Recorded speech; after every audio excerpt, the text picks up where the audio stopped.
Good afternoon. I'd like to start by saying that the President and all of us at the White House were thrilled to see Congressman Scalise back on the House floor today.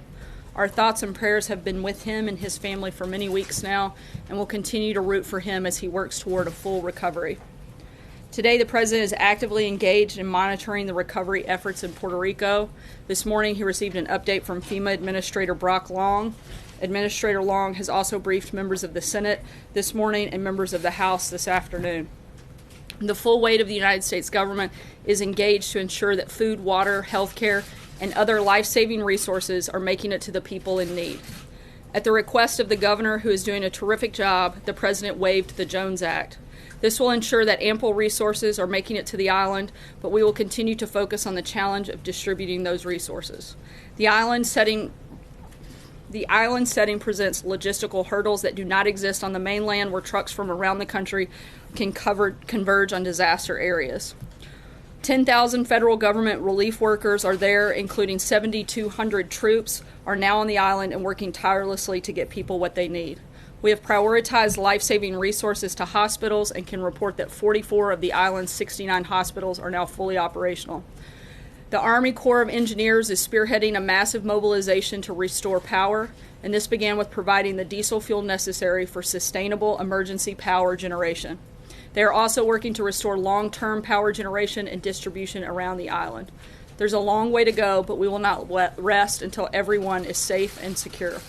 Our message to the incredible people of Puerto Rico is this: the President is behind you. We all are, the entire country. Your unbreakable spirit is an inspiration to us all. We are praying for you, we are working for you, and we will not let you down. As you all know, the President traveled to Indianapolis, Indiana yesterday to roll out a framework for delivering tax relief to hardworking Americans. Our framework is based on 4 key ideas. First, we will cut taxes for the everyday hardworking Americans. Second, we will make the tax code simple, fair, and easy to understand. Third, we will cut taxes on American businesses to restore our competitive edge and create more jobs and higher wages for American workers. And finally, our framework encourages American companies to bring back the trillions and trillions of dollars in wealth that's parked overseas. Robin Heldman owns a small printing and digital services business in Indianapolis. Robin and her husband Roger bought the business in 1991 and have since tripled in size. They both work full-time in the shop and employ 3 additional people. As Robin describes it, her family is living the American dream. However, Robin feels small businesses in our country have been neglected and, in her words, put on the back burner. But she's now excited about what the President and congressional leaders are proposing. She believes this tax cut will be a boon not just for her small business, but also for her customers. Robin relies on small businesses to take risk and make investments in marketing campaigns that require printing services.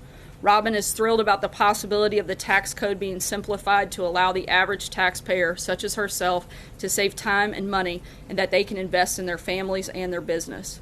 People like Robin are at the heart of the President's tax relief plan. To talk more about the tax relief plan, I'd like to bring up NEC Director Gary Cohn, and after Gary takes a few of your questions, we'll also have Tom Bossert up to answer some questions specific to the hurricane relief efforts, and then I'll come up for more general, if you guys are insistent and have other topics you want to cover. Thanks. Thanks, Sarah. I was going to make some opening remarks, and I think I won't because you covered a few of them. A couple things I will say is, look, the President's made his goals very clear, what he wants to achieve here with tax reform and cutting taxes in the United States. I think you know where we are in the process. The Group of 6 has been working really well together. We're now in the hands of Congress. We want to go through a normal, regular process, both in the Senate and the House, and we're working well with both tax drafting committees. And the committees will continue to work, and they're working really, really well and really quickly. And we're trying to drive tax reform as quickly as we can. I think you know the basic premise behind it. I'm not going to take you through what we've talked about before. You know, again, a question we get asked a lot, so I'll say it right now. You know, we have to make some basic assumptions right now on where we're going to end up with the brackets, but I'll tell you, based on our assumptions, a typical family earning $100,000 with 2 children that has been a standard deductor who uses the standard deduction continues to use the standard deduction, they can expect a tax cut of about $1,000. That's where we're headed, and that's where we're going to continue to be. And with that, I think I'll open it up to questions and see what's on your mind. Go ahead. Gary, the big criticism, well, there's been some criticisms that it's a giveaway to the rich, but the one criticism that seems to be relevant for your home state, Connecticut, California, other states, is that by eliminating the state and local deduction, there are certain people who will suffer double taxation. These are obviously itemizers. But is that a hard and fast red line with you, or would you be willing to give that up in congressional negotiations? Our plan is based on lowering rates and expanding the base. It's very simple if you think of what we're doing. You expand the base by getting rid of the loopholes that the wealthy taxpayers have used to pay tax on less of their income. So we have designed a plan where you're going to pay a lower rate, but you're going to pay it on more of your income. That is a basic core premise of our plan, and we're committed to it, and we're sticking with it. But the criticism is that there are some people in the middle income for whom this tax cut is supposed to be beneficial because they itemize, who might get hit by that. So just to remind everyone in here, 25% of American families today itemize. That's it. 75% of American families do not itemize. So when you're talking about itemizers, you're talking about 25% of the population. We also have many things that we're doing in the tax plan to help out American families. We're lowering tax rates. We're going from 7 rates to 3 rates. We're expanding the zero rate up to $24,000 for that family. First $24,000 of income, they will pay zero on. We're lowering the 15% rate down to 12%. So the next rate will be 12%. We're doing things to help that family. We're expanding the parameters for child care greatly. We're really going to move the upper bound to who's eligible for child care up to a substantially higher income level. So that family may be eligible for more and more credits. You have to look at this plan in its entirety.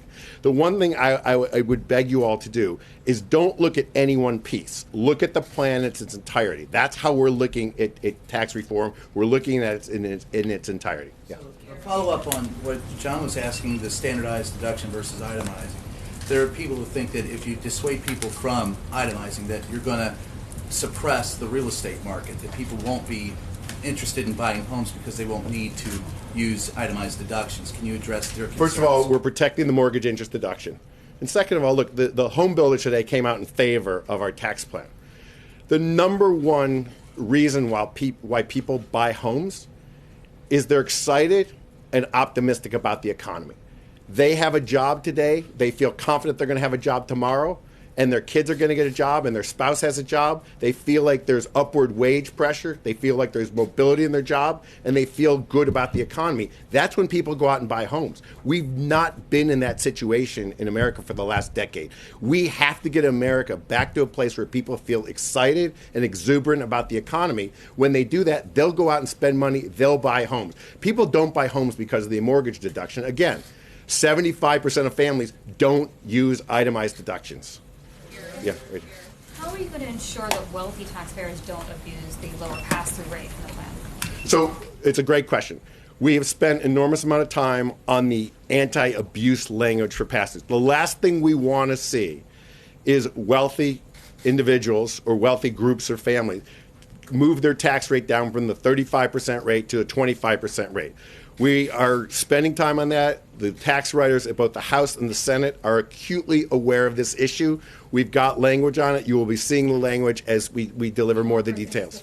Today, though, on how No, what the specific is we're acutely aware of that. Guys like myself should not be allowed to put their assets into a partnership and reduce our tax liability by 10%. Yeah. Just two things about one thing that you said this morning and something the president said yesterday. You said that you couldn't guarantee necessarily that no middle-class taxpayers would actually pay more taxes under this plan. And because of the details that you were talking about just before, that is a real possibility. Some of the calculations are that some lower-income people could see a very small cut of a few dollars or not more than that. So is it a red line for you and for the president that all middle-class taxpayers see a cut under this plan? And then secondly, the president said yesterday that this tax cut would not help him. In fact, he said in Indiana that it would be bad for him. But based on what we know, what little that we know about his finances, he'd get a big cut on the AMT. I think he would save something like $31 million. On pass-through income, he'd save $16.5 million. He'd obviously save a lot not paying the estate tax, his heirs would. So how can he say that this is not a plan that would help him? I think what the American people are concerned about is their financial position. I think what they're concerned about is when they go to work every week and they get their paycheck at the end of the week, how much do they get to keep? How much goes in their pocket versus how much goes to the government? How much do they get to spend versus how much do they send to the government? If we allow a family to keep another $1,000 of their income, what does that mean? They can renovate their kitchen. They can buy a new. They can buy a new car. They can take a family vacation. They can increase their lifestyle. That's what our tax plan is to do. Our tax plan is aimed to return more income back to hardworking Americans. That's what we're trying to do here. Speaking of pass-throughs and the president saying that this tax plan wouldn't benefit him, don't you think it would be a good idea if the president proved that by releasing his tax returns?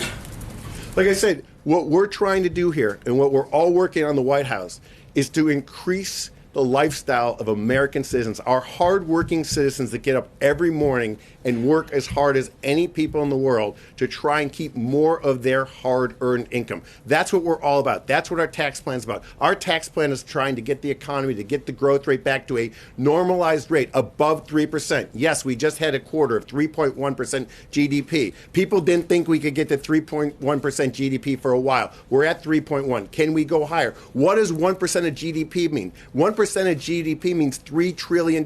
It more than pays for a tax cut. That's what we're trying to do with our tax plan. Yes. Hey, Gary, if you can't guarantee that all middle-class Americans won't see, or some middle-class Americans won't see their taxes go up, does that contradict the central promise of this plan to help all middle-class Americans? Our tax plan is aimed at making sure we give middle-class Americans a tax cut.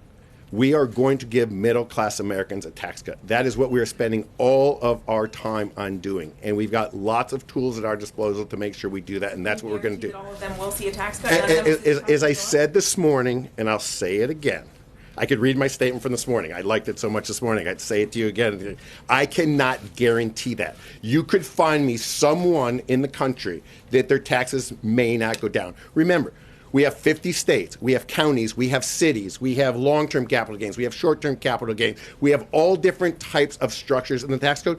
I'll guarantee you could find someone in this country, maybe one person, who their taxes may not go down.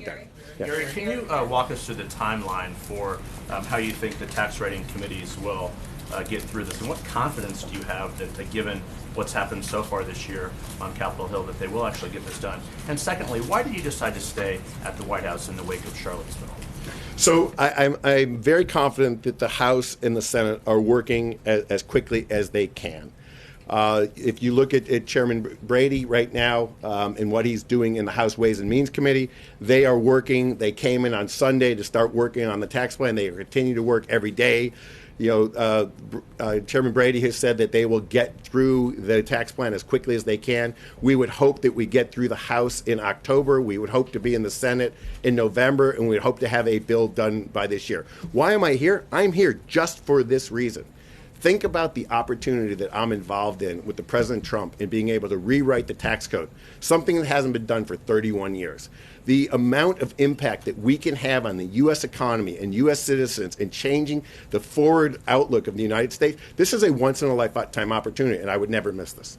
Yeah. Gary, one follow on that, and then my question, which was, does that mean when you're done with tax reform that you will no longer be at the White House? Did you mean to imply that? But when you talked about... There are many more once-in-a-lifetime opportunities at the White House. We'd love to hear what would make you stay. On the child tax credit, which we have heard Ivanka Trump talk about, campaign on, can you give us any kind of description as to what that will look like? I know it's still being written, but what is the goal here? Will it be refundable? What are some of the broad outlines? So I think we said in our outline yesterday, if you read it, the existing child care credit is refundable and will stay refundable. The additional money that will be put into the credit will be non-refundable. We want to encourage people to work. We want to have people have taxable income to take the credit against. The size of it we're still working out as that is what. Range in mind. mind? We have a range in mind, yes. Can you give us an We're assessment of continuing that? to work on that range. Again, we are working on delivering a large middle income tax cut to American workers, one that they rightfully deserve. Let me go back to the room. Eamon? Thank you. The Committee for Responsible Budget said that the plan will add $2.2 trillion to the deficits. Are they wrong? We think they're wrong, but we think they're wrong because the way they score. But let's not argue if they're right or wrong. Let's not argue that. We firmly believe that this tax plan will have a dramatic impact on economic growth. We know that 1% change in GDP will add $3 trillion back. So if they're right, we're only going to pay down $800 billion of the deficit. I'll live with $800 billion pay down.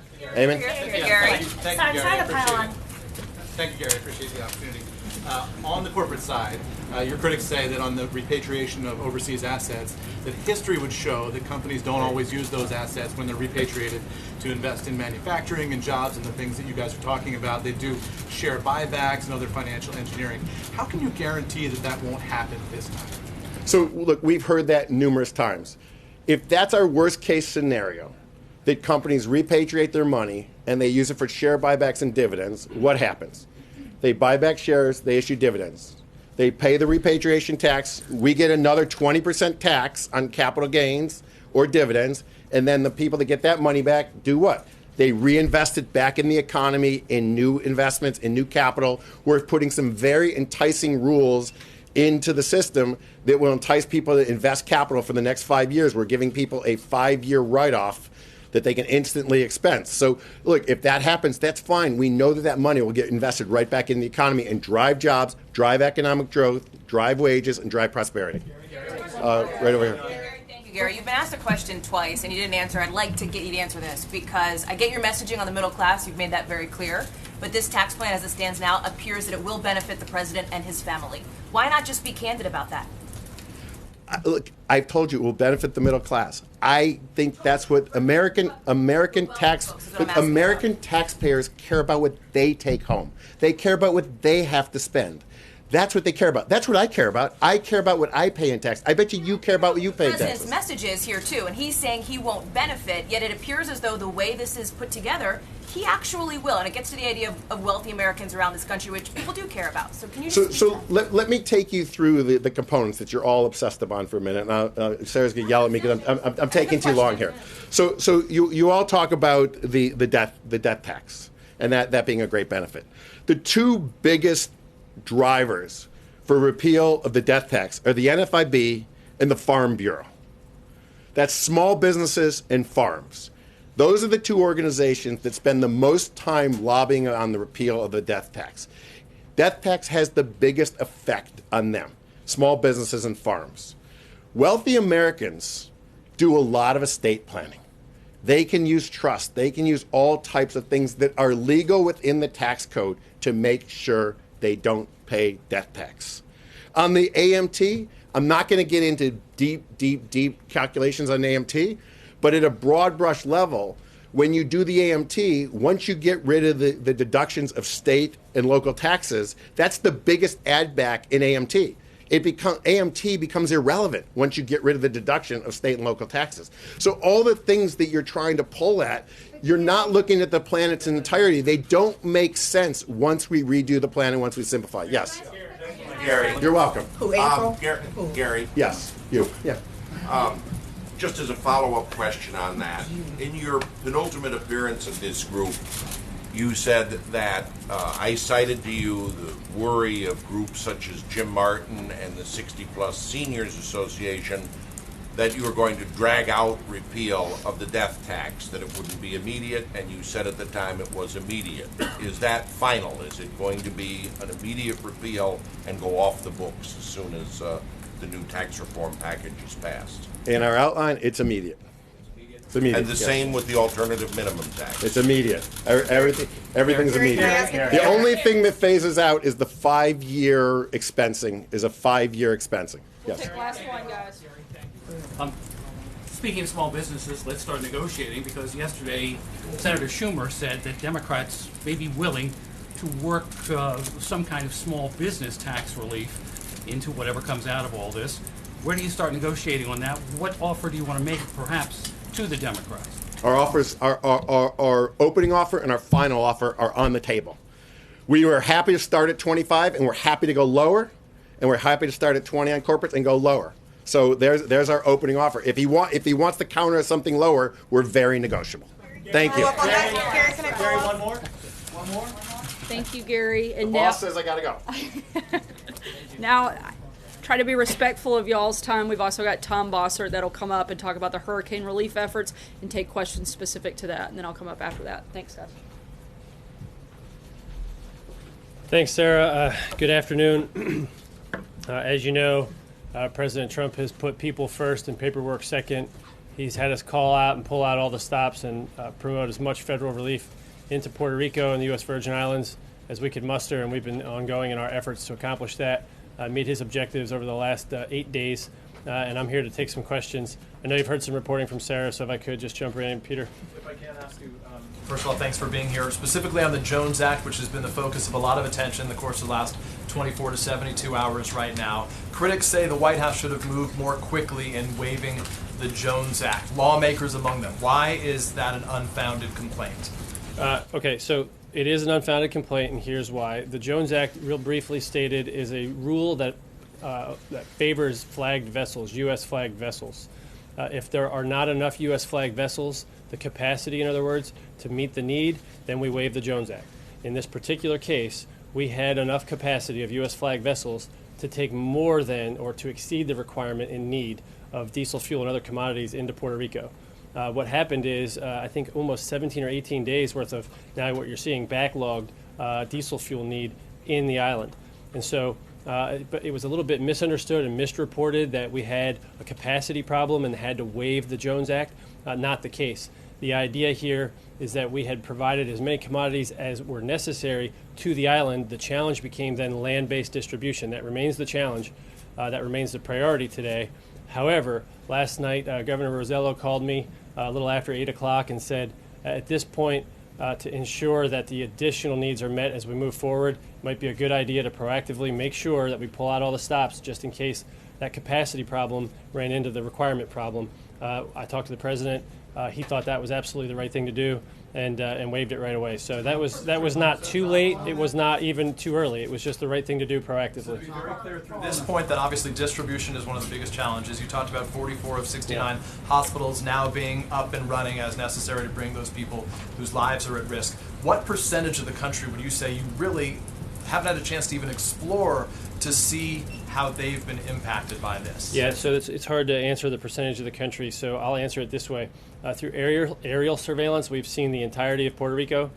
Some of the southwest and southeast sections of the island have had a little bit more sparse on-foot exploration, but it's the interior of the island that's presenting the biggest problem for us right now. The mountainous interior is where we're dedicating our efforts to try to get in with rotary wing support.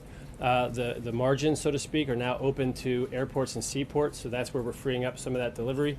But again, back to the Jones Act question, we had, up until the waiver last night, enough capacity in U.S. flagged vessels to get all the commodities necessary into the island. We just then ran into the priority challenge of distributing land-based commodities into the people, and that's, if I can pivot before I take the next question, that's a challenge or a function of two problems.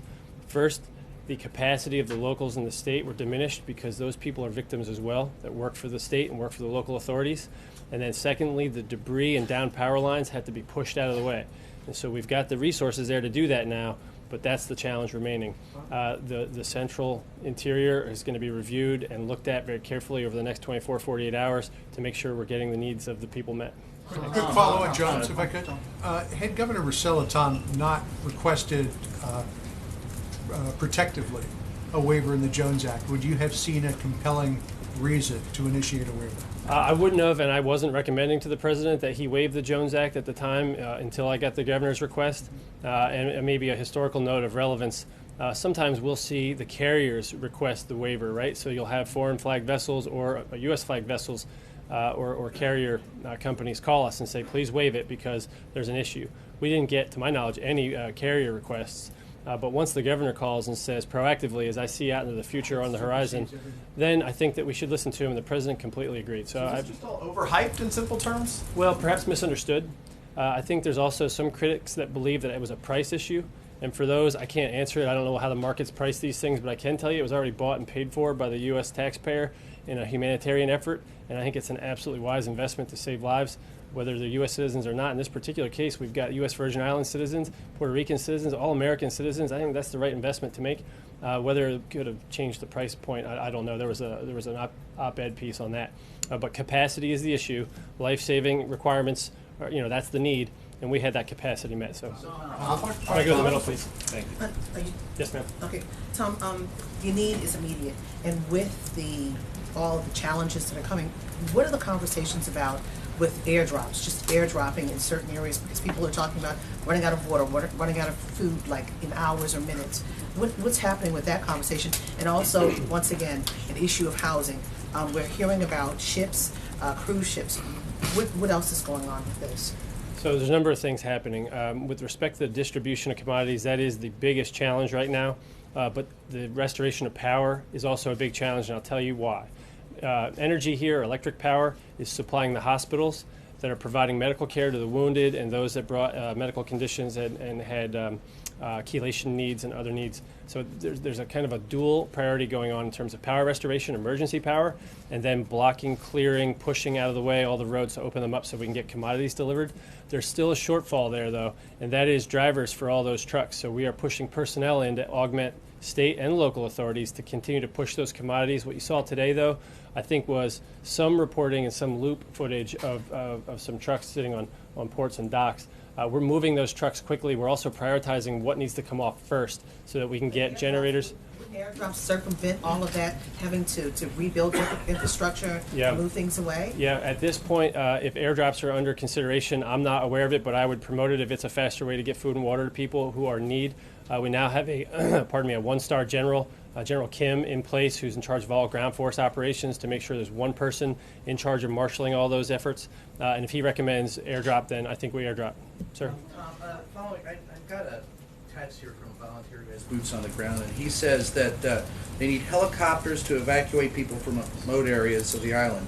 And he says there are people burying their family members in front yards. Communication is badly needed, and they look at apocalyptic conditions between 48 and 72 hours. There's a little bit of disconnect from what I'm hearing here and what they're telling me there. Can you explain the difference? Yeah, no, there's no disconnect. If that's accurate, then it needs to be addressed and remediated immediately. So what I want to do here is be careful not to micromanage it from here. That's the mistake you've seen in the past. I believe, I'm confident anyway, that we've got enough resources marshaled and deployed forward to make those decisions under the right command and leadership structure. What we've done, and as I've explained in the past, is we've had to augment and change our business model in the field. We did that last Thursday in earnest. You saw the effects of it over the weekend. But what we did is said we had to augment the local and state authorities, not just at the top, but all the way out through and to the lower level. So now there are federal officials that are identifying needs and requirements, requesting them of the state level, augmenting the state level to validate those requirements, and then from the federal side providing them. So we are in every stage of the identification, validation, and provision of requirements and delivery of them to people in need. And a couple of things here. First, people seeing 24 and 48-hour horizon problems where they're saying, I don't see enough food and water coming. It's my sincere belief that food and water is going to get to them before that deadline arises, and then we're going to save their lives. I have no doubt in it. We've got over 10,000 people there now, and there's more on their way, including a lot of aerial support, USS Comfort. I'm going to read the numbers here for you. There's 12 Coast Guard cutters, 3 United States Navy ships, 1 DOT Maritime Administration vessel, 6 commercial ships with supplies en route. This was as of 5 a.m., so there's more since.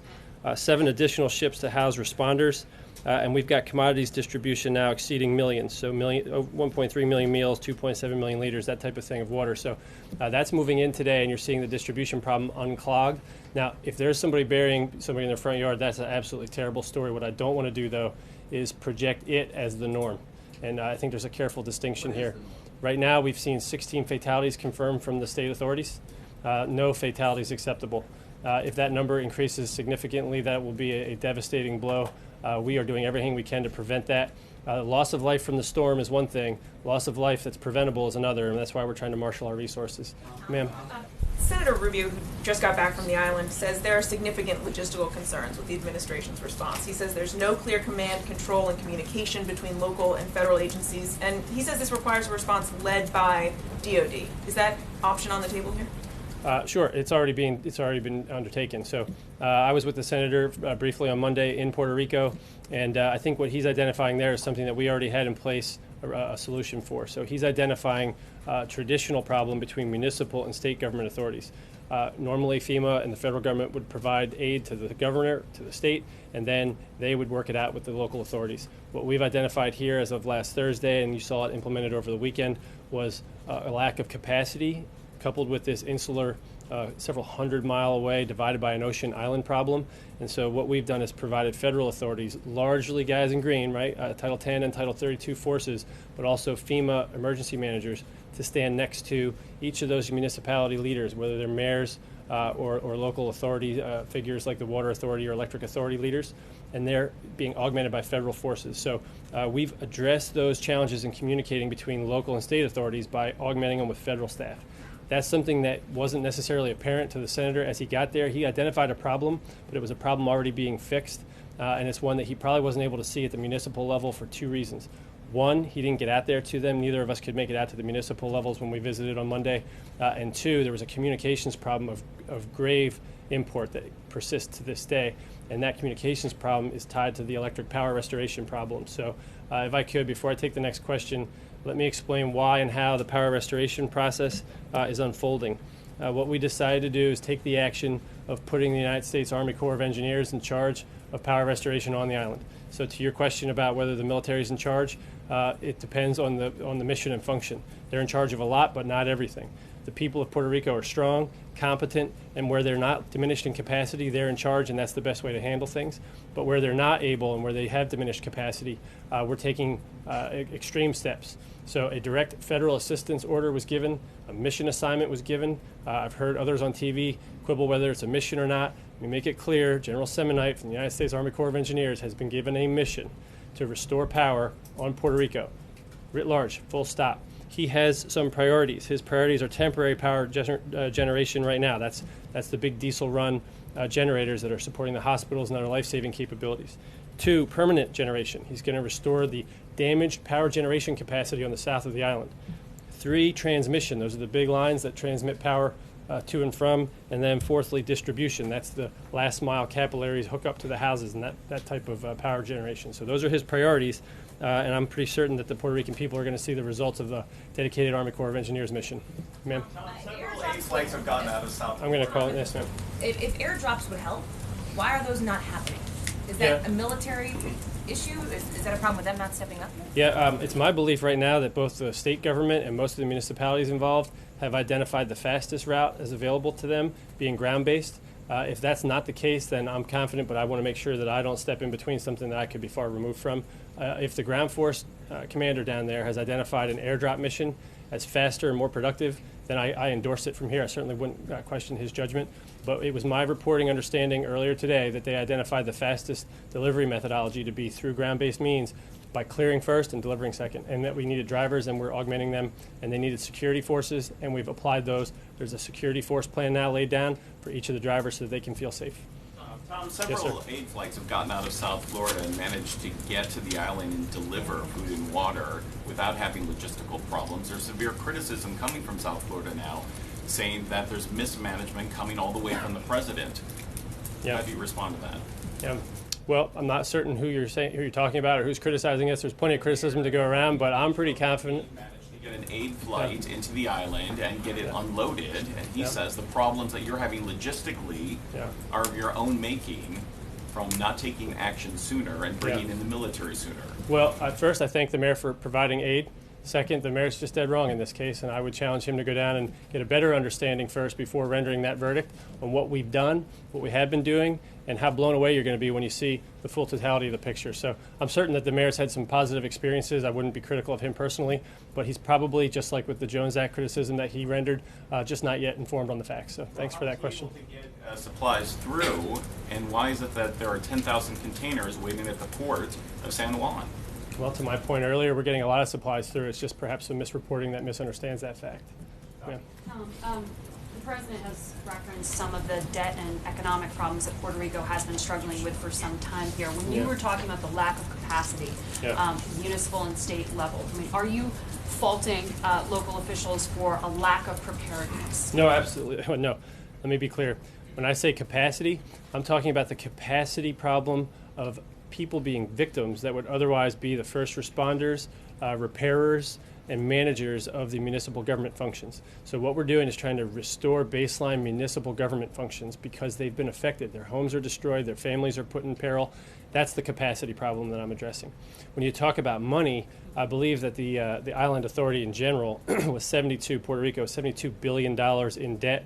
There's a restructuring effort underway. Congress weighed in with the PROMESA Act, and that $72 billion is being restructured and handled through, in part, bankruptcy proceedings and so forth. So, how is that impacting this response? Because the president brought it up.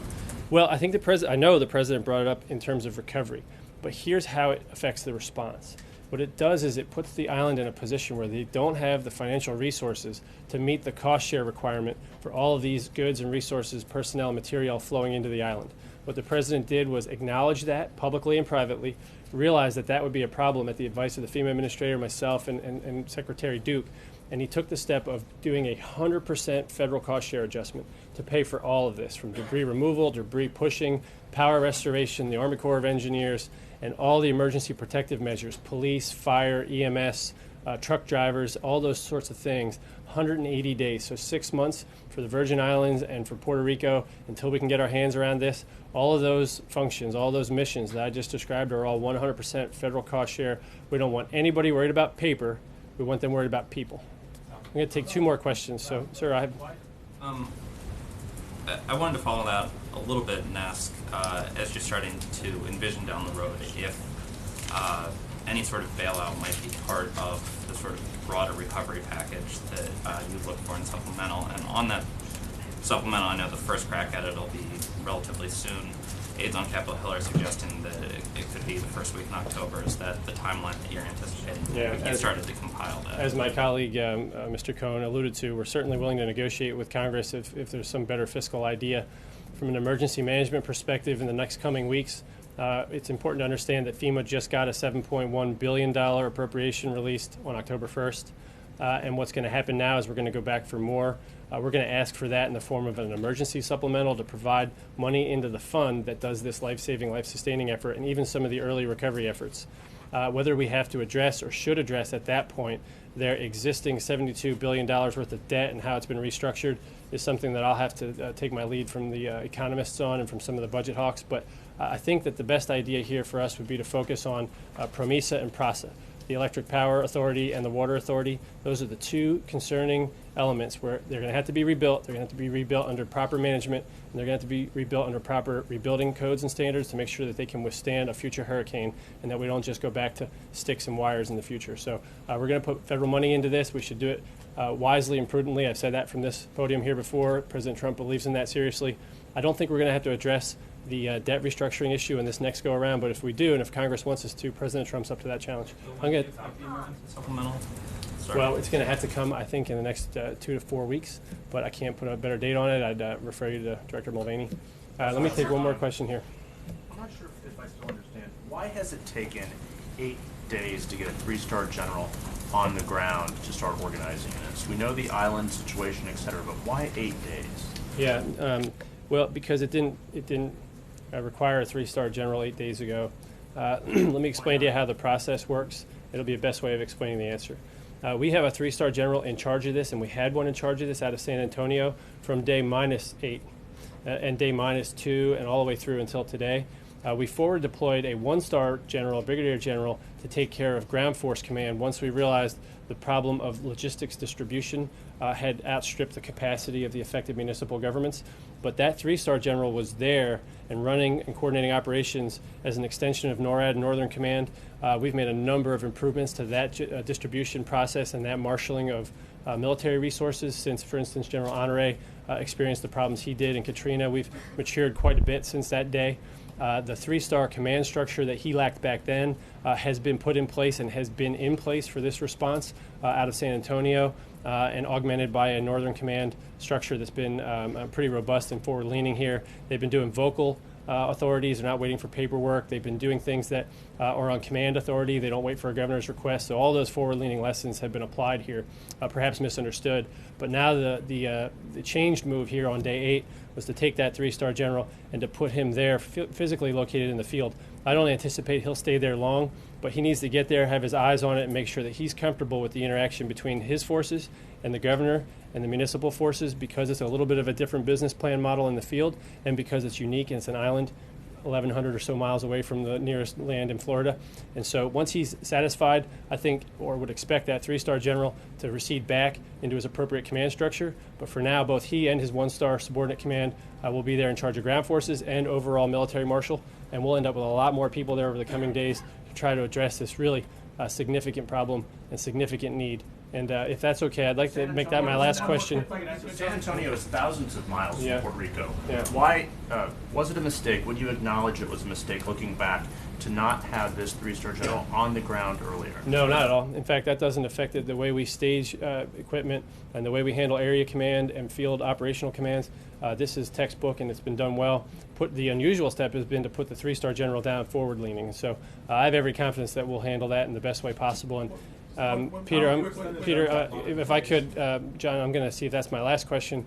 If I can, as I always do, I'm going to end by saying I'd like everyone to say an extra special prayer for the people on Puerto Rico tonight.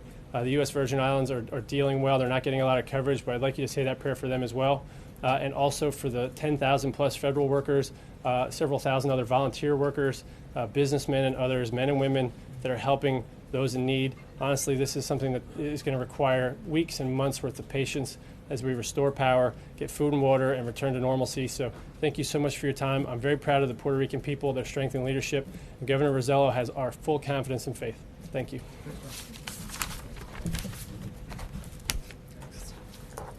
Thank you, Tom. We're running kind of long today, so I'll jump straight into questions, and we'll try to take a few before we have to cut off for the day. Steve?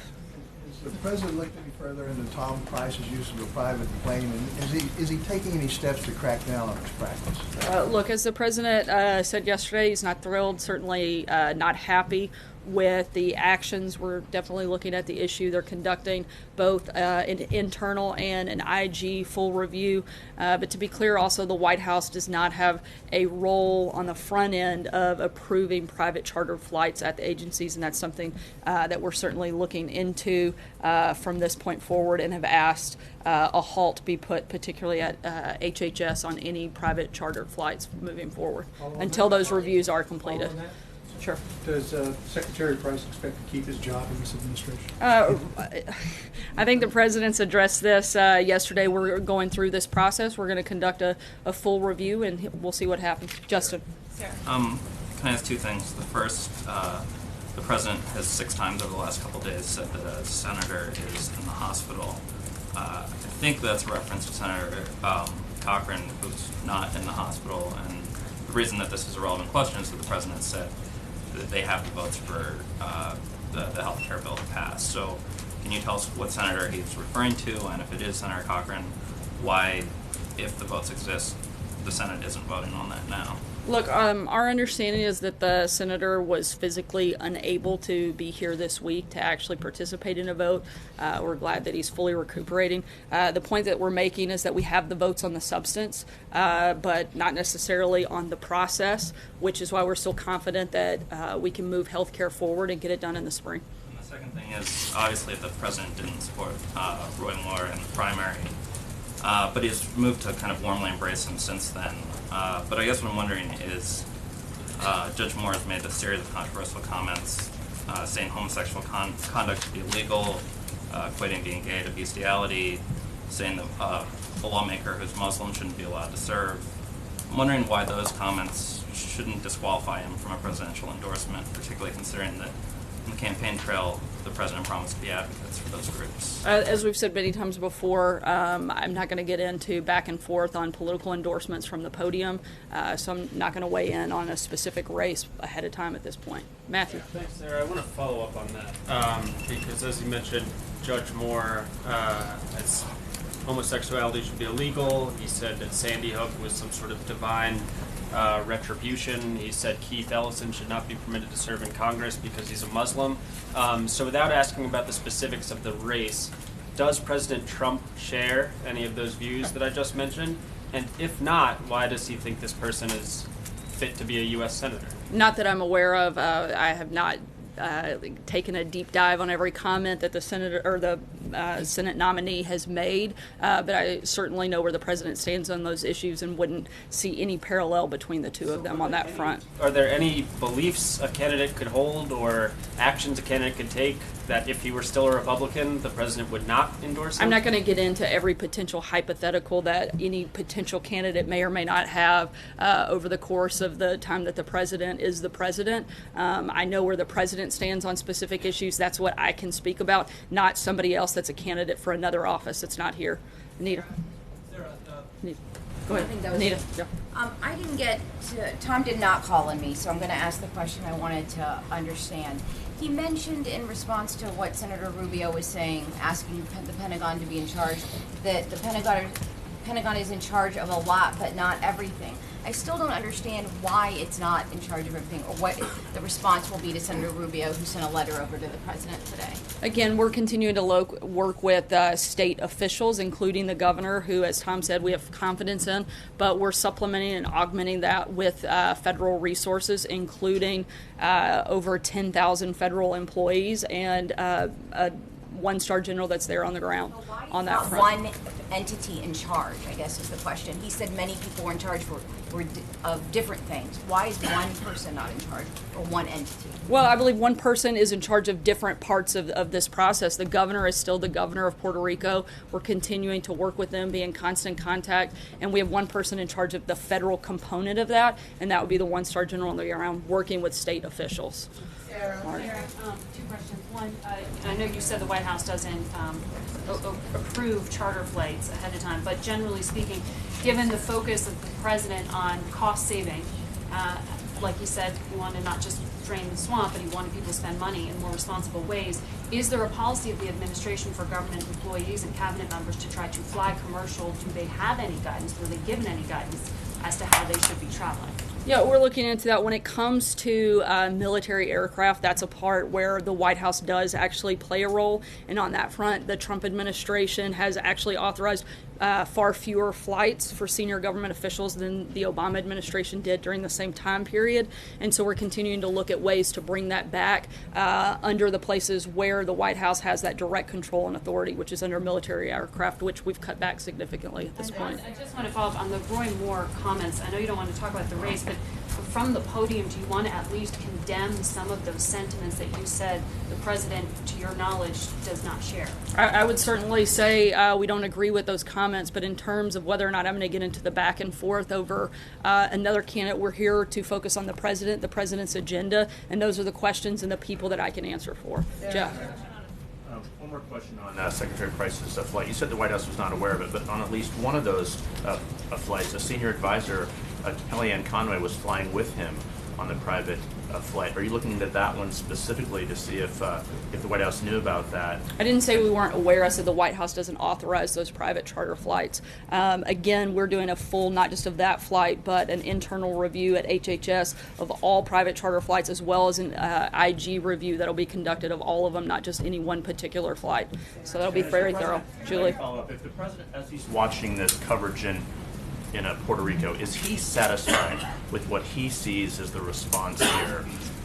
Is he satisfied with what he's hearing from his from his advisors, or would he like to see things moving along faster, as some of people on the ground have asked for? The president wants to continue to do everything we can to protect the safety and security of the people, both at the U.S. Virgin Islands and Puerto Rico. We're continuing to do that, as Tom spoke very in depth about that process and what it looks like. That's our focus. That's what we're going to be continuing to do. People first, paperwork second. The president has empowered all of his agencies to go forward with that mindset, and that's what we're going to continue to do. Julie.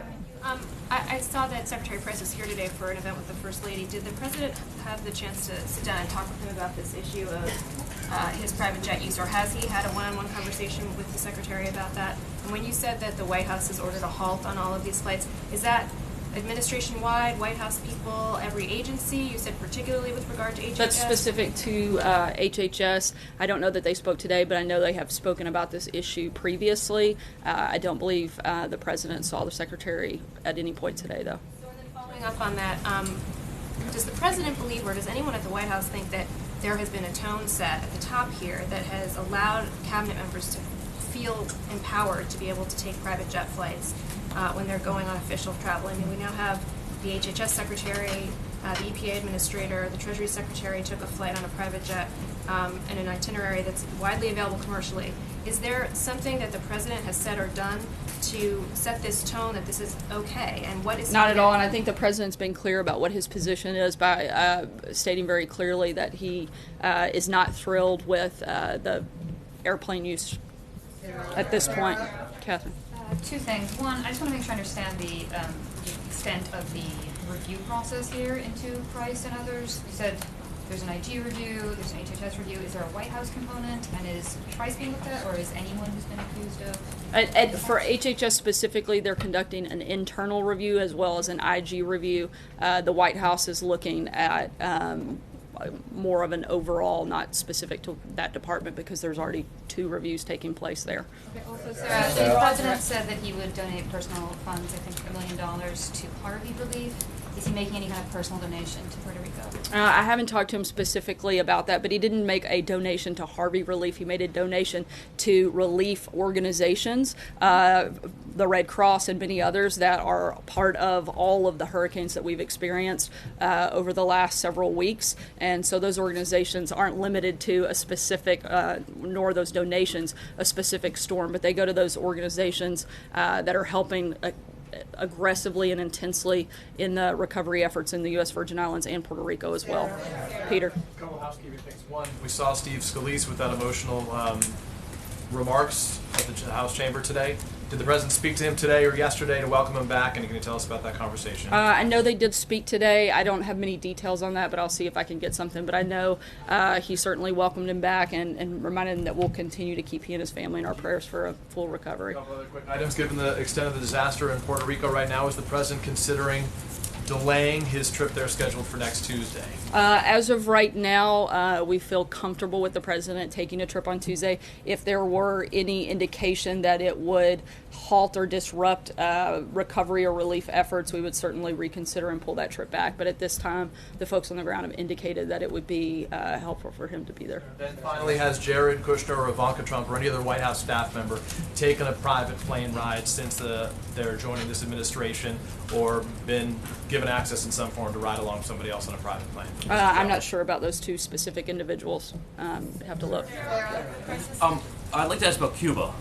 The CBS is reporting that the U.S. is prepared to announce a major withdrawal of staff and families from the embassy in Havana.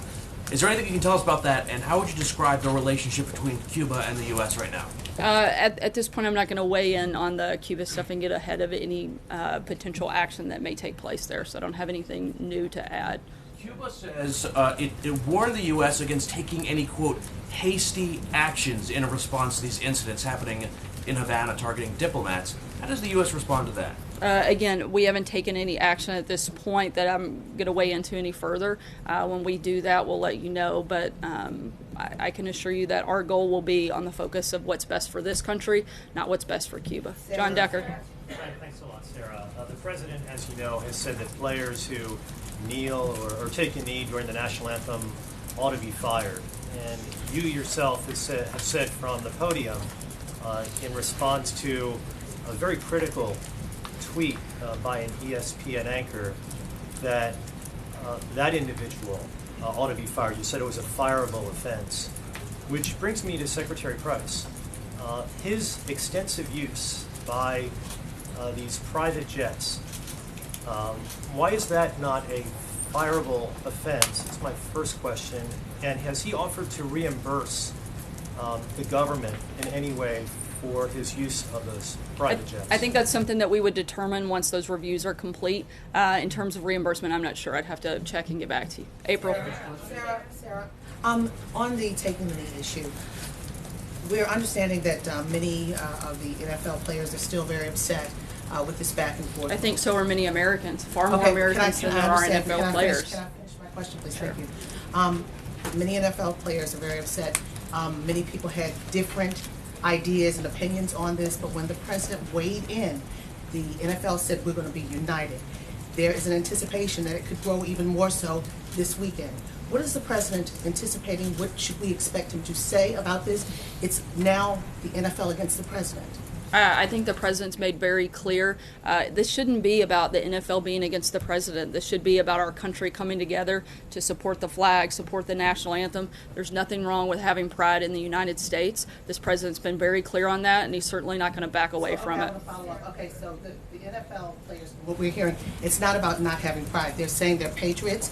They love this country, but they're challenging the system, and they're looking at history like the challenge of the system when it came to women's rights issues as well as civil rights. What does the president say when you look at history and see how people love this country but wanted to challenge the system to make it better? I think if we're going to look at history, we should look at the thousands of Americans who have given their life to protect that flag, to protect that anthem. We should be celebrating those people. I gave you a chance to answer. I'm going to finish your statement. We should be looking at every way we can to celebrate our country, bring it together, not looking at ways to divide it.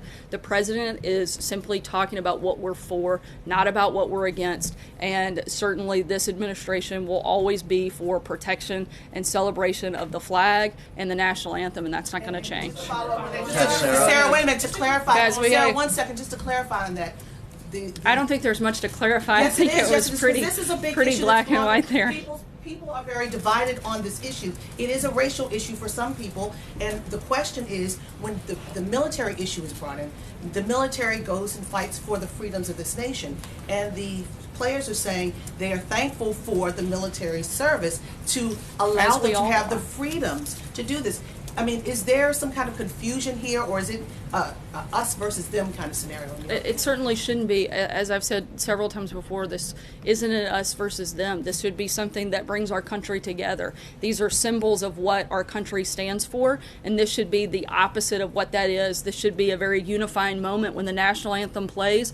All Americans should be proud to stand up, salute that flag, salute that anthem, and be part of that process.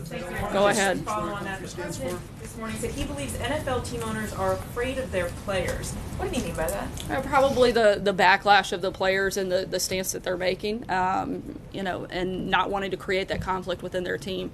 The president is here to lead the country. He feels very strongly about this, as do most Americans, because they certainly agree with him, as we've seen not just in the public support, but also in public polling on that very, very specific issue. Jerome?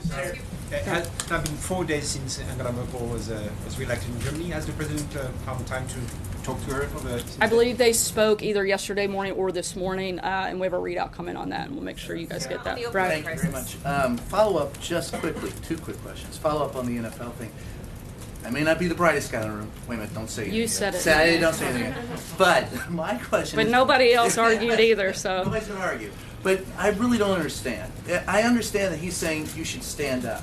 But if a guy's sitting there going, I don't want to stand up, he still recognizes he has a First Amendment right not to, yes? It's his opinion. He's not...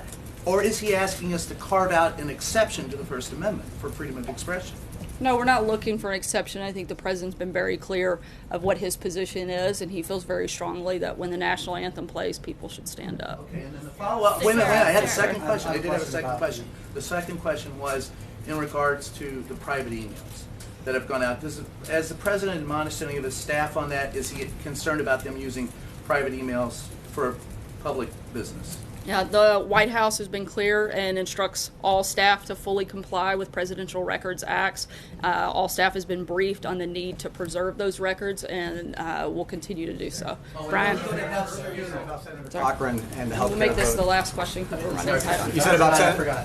You said about Senator Cochran and the healthcare vote that it was the White House's understanding that Senator Cochran was not able to physically be here this week. Well, Senator Cochran's office has said that there have been plans made for Senator Cochran to come to Washington if there was going to be a healthcare vote. Was the White House not aware that those plans had been made?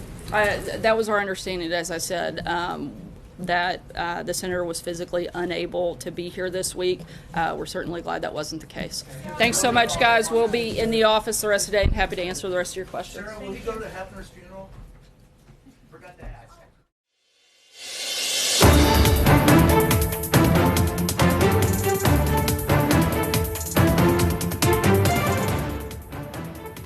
Happy Thursday and welcome to the Briefing Room, coming to you from the Washington Bureau of ABC News. I'm John Santucci alongside Catherine Falders and Megan Hughes on our White House team. That was a long hour. We had a lot of news that came out today. We started off with Gary Cohn, the president's top economic advisor, going through the president's plan to reform the tax code. And then we heard from the president's Homeland Security advisor, Tom Bossert, recapping what is happening as the United States response efforts to Hurricane Maria down in Puerto Rico. We're going to start there since that's been really a topic on everyone's minds, the damage and devastation that's going on right now. You know, a lot of talk, Catherine, about the Jones Act and the fact that the governor there in Puerto Rico asked the president to loosen, actually lift the restrictions. What exactly is that? I was asking you that earlier, just trying as you were researching here. In easy terms, okay. Right? The Jones Act, it's a century-old law that says all goods that are shipped between U.S. ports must be carried on U.S. vessels, right? So what this does is it lifts that for a period of 10 days. They can choose to extend it if they want. That says foreign vessels can come in. All vessels can ship aid to these ports, so it's more readily available for the folks in Puerto Rico. The administration got some backlash for this. Backlash for not responding soon enough. Tom Bossert said that he didn't advise the president to do this until the governor requested it, and that they absolutely did it. This is something that they did also for Florida and for Texas. So it's a 10-day thing, and of course they can choose to extend that if they want, but it's to get aid and resources there quicker. And those aid and resources, Megan, we were talking about that earlier. Democrats up on Capitol Hill have been really angry at the fact that the Trump administration, it seems, didn't move quick enough here. Right, and you heard Tom Bossert playing defense a little bit today, saying that there have been no capacity issues, that the fact was that all of the materials were there, that they were actually having problems on the island with the logistics of moving on land, that it wasn't so much a shipping issue. And then Sarah Sanders made this announcement via tweet this morning, and I think we would have heard a lot more about it during today's briefing had that announcement not already been made. But what we heard from Democrats, a lot of outrage just in how long this has taken. And essentially, we heard from the chair of the Congressional Hispanic Caucus saying she felt that this was an uneven response. If this was any other state in the United States, that the Trump administration would have been on it. And of course, there was a lot of criticism that President Trump was tweeting about the NFL and not giving as much attention. And we're going to stay on that story. We'll have the latest on Puerto Rico tonight on World News. I want to turn to our congressional correspondent, Mary Bruce, who was in the briefing and got lost once again on her way to work and ended up at the White House. How did I end up here?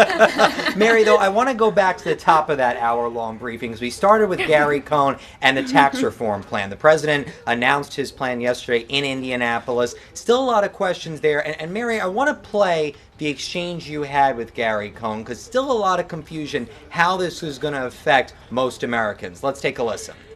As I said this morning, and I'll say it again, I could read my statement from this morning. I liked it so much this morning. I'd say it to you again. I cannot guarantee that. You could find me someone in the country that their taxes may not go down. Remember, we have 50 states. We have counties. We have cities. We have long-term capital gains. We have short-term capital gains. We have all different types of structures in the tax code. I'll guarantee you could find someone in this country, maybe one person, who their taxes may not go down. So no guarantees. Guarantee you could find somebody. Mary, you are always on the hill for us every single day except for this moment. What do you think is going to happen with this?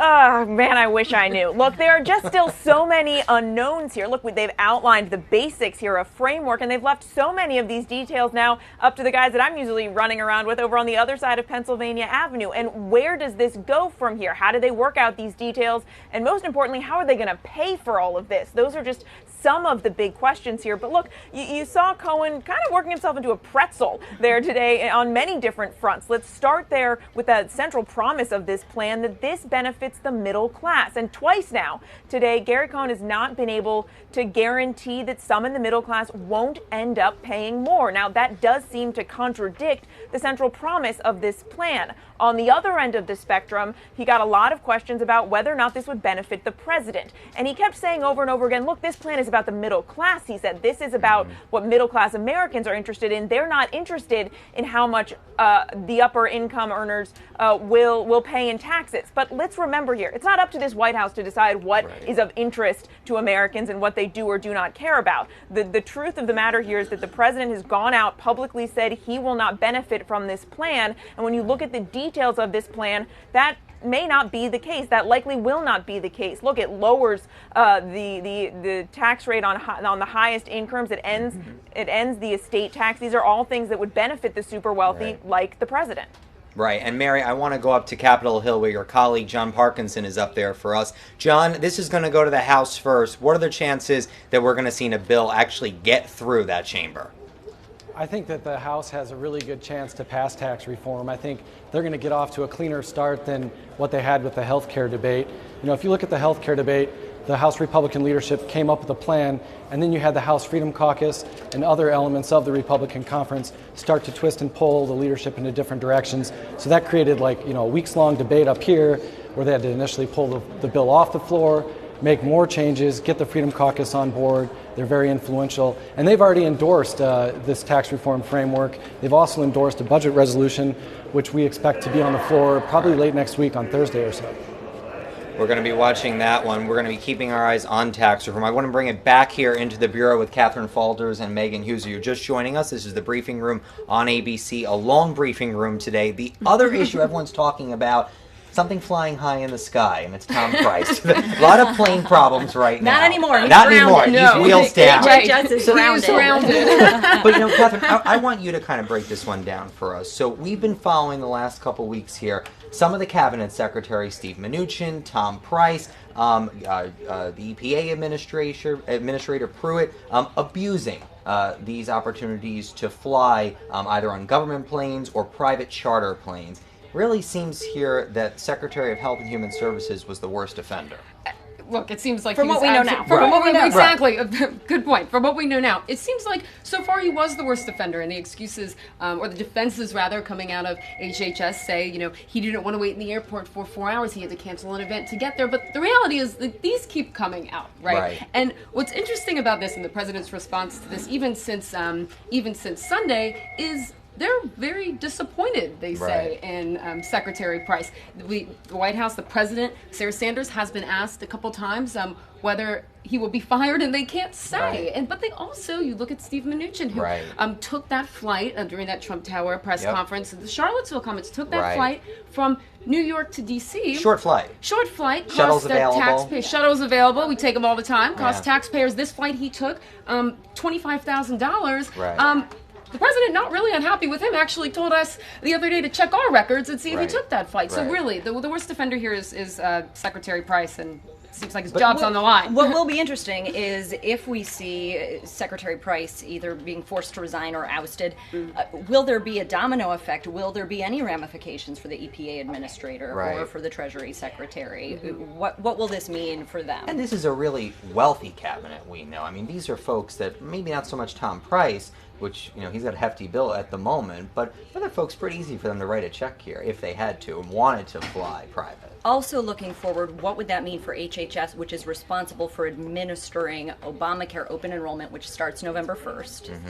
And also worth pointing out the history between President Trump and Price. So remember the Boy Scout Jamboree, he gave a speech where he threatened if Obamacare, if Obamacare doesn't get across the finish line on Capitol Hill, which we know it didn't, and Right. that unfolded as well this past week. Right. You're I fired. feel like this gives him a good excuse to also. Yeah, I mean, gets Price Yeah. out of the way if he's unhappy with him. Right. The planes may be the way. Maybe he'll board the jet and push him off. Who knows? I do want to move on. A topic that we talked about at the beginning half of this week was all the controversy around the president's comments last Friday night down in Alabama around the NFL. We saw the protest. Tonight's Thursday Night Football. I'm sure we're going to see more of those. Sarah Sanders, once again, I mean, defending the president wholeheartedly, saying that Americans should stand up for the flag, Catherine. Yeah, I mean, exactly. And that's been the defense since the beginning with his comments. You and I, we've all talked to people inside the White House who say they want him to keep talking about this, right? They view it as an opportunity for him to capitalize on this, and of course they're conflating a couple things here, but defending the national anthem and the flag. And what she was asked about in the briefing was President Trump, in his interview this morning, said that he thinks these NFL owners are afraid of their players. Yeah, that was a weird one. That was a weird one. Of course, it sparked backlash for multiple reasons. He could have been referring to for business purposes, but her defense of it still said it was just that. Like, she thought that these NFL owners felt like there was backlash from the players, but you have to remember some of these owners were on the team with these players, joining them in solidarity, right? The other thing that I didn't hear Sanders' answer is who had the president talk to. Like, he said he talked to coaches, and this is what he was hearing All from we know coaches. is Jerry Jones. Yes. Who else? Yes. Right. Yeah. No, there's a lot more out there. And I think we're going to be seeing a lot more activity of this as we head into the weekend. Right. I want to head back up to Capitol Hill. John Parkinson, really special moment up there today. We saw the House Majority Whip, Steve Scalise, finally returning back to work. He was part of that awful incident this past summer out in Alexandria, the shooting. He is the last member of that team to actually come back to work. You were up there, John, when Gabby Giffords returned. I know you sent a note around about that to us earlier. Just talk about that moment today. I mean, it hit all of us. What was it like just being up there? I mean, just instantaneously, as soon as the news broke that Scalise was in the Capitol, it created this instant wave of action where all the reporters started moving around the Capitol trying to find out where he was. I ran down here to the second floor, anticipating that he'd be coming from his office, which is just down this way. And they were kind of lining up, and then I wasn't really sure, and I walked back over here, and he was actually tweeting at the same time a picture off the balcony, and he says, "I'm back." And he was there in the ceremonial office for the Speaker's office, right off the House floor. So we started gathering around. A few minutes later, he walked out. He was on crutches. He was there with his wife and the police officers. And I asked him, how does he feel? He says that he feels great. He said, is there anything that you can take away from this? And he said that, just fighting and the perseverance, that pays off. So as you see right now in this video, Scalise then went to the floor. He was embraced by Democrats and Republicans alike. And that's a moment that I really hadn't seen since Gabby Giffords returned in August of 2011, about 8 months after she was shot in the head. Yeah, really special moment today on Capitol Hill. John Parkinson, thanks for being with us today. We'll let you go run around since Mary's not back there yet, because we still have the White House. She's en route. If everybody who enjoys watching the briefing room, we have this podcast every week. Powerhouse Politics. Powerhouse Politics. What do we got that's this right. week? So tomorrow we're going to have a special edition coming on the heels of this Roy Moore victory. Right. What does the Republican landscape look like for Republican incumbents in Congress right now? That's a big question at the moment. Yes. What A lot does to this delve Roy into. Moore victory mean for the GOP? And we're going to have Ken Cuccinelli, who was a Roy Moore supporter, and we're going to have Doug High, former RNC spokesman. Good show. So yes, that'll be available tomorrow afternoon. Look forward to iTunes, it. Powerhouse Politics. All right, little pop quiz for you guys. I want to put this up on the screen. Everyone appreciates art, right? This is a sketch of the Empire State Building, 12 by 9. It's going up for bid, guys. It's drawn in magic marker. And do you guys recognize the signature down there? That one? Bottom corner? Anybody? Looks like Donald J. Trump? It does look like Donald J. Trump. It is. So this is going up for bid next month out west. It was actually sketched by Trump. He put it up in Mar-a-Lago. It was hanging. It was originally sold for less than $100. When was it sketched again? So when he just opened Mar-a-Lago. Wow. Okay. Yeah, so a long time ago. So originally sold for less than $100. It's going up for bid. What do you think the estimated bids are going to be between? Go. Oh gosh! Come on. He's president now. Come on. Come on, shoot. First went for 100. It Less than sold 100. for less than Less than 100 bucks, but now it's going up for a bid. Come on. Gosh, I don't know. I would predict over $1 million. Yeah, millions. I'm going millions. Oh, he likes I don't you know. What guys. was your prediction? No, I'm reading the sheet. Less than 100? $8,000 to $12,000. Well, We'll see where it ends that's up. right now. Yeah. It's climbing. it's climbing. The art auctions that Catherine and I have been attending. Clearly, I know. Clearly. We We've can't sent tell you you about guys them. out there then, first-hand knowledge. Thanks so much for joining us today on The Briefing Room. For Catherine Falders and Megan Hughes, I'm John Santucci. They're going to go buy some art. I'm going to go back to work. We'll catch you next time on The Briefing Room.